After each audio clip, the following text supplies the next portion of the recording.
Hey guys, welcome back to my YouTube channel.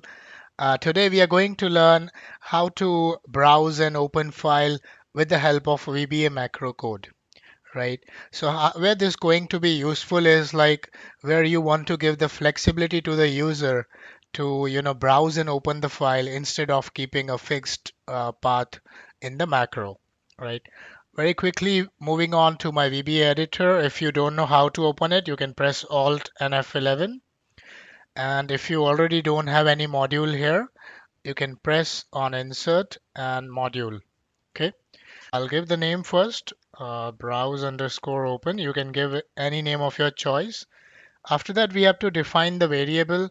So I'll define the variable as my file path, but you can write anything. And you have to write as a string. Okay. Now we have to store the value in this variable. So I'll write this variable first, then is equal to, and then application dot get open file name, and then you have to open the bracket and close bracket, right? Once you do this, what this will do is the file that you will browse, that file path will be saved here in my file path name. Okay, the next code that I'm writing is to open the workbook.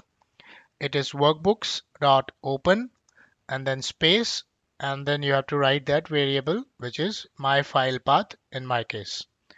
Okay, now you can run the code from here by F5 or by step running F8, but I'll add a button here and assign that code.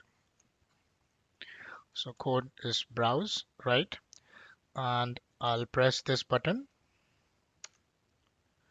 right? So as you can see, it is now browsing. A browser window has opened, which is also known as Window Explorer. So you can select your drive from here or from here by writing the path, right? In my case, I want file to be taken from here, C drive, and there is a test folder there. So I'll open this file, right? So as you can see now, this test file 1 is opened with the help of macro button here. That's it for this video. Stay tuned. Please subscribe to my channel if you haven't done it yet, and have a great day. Bye bye.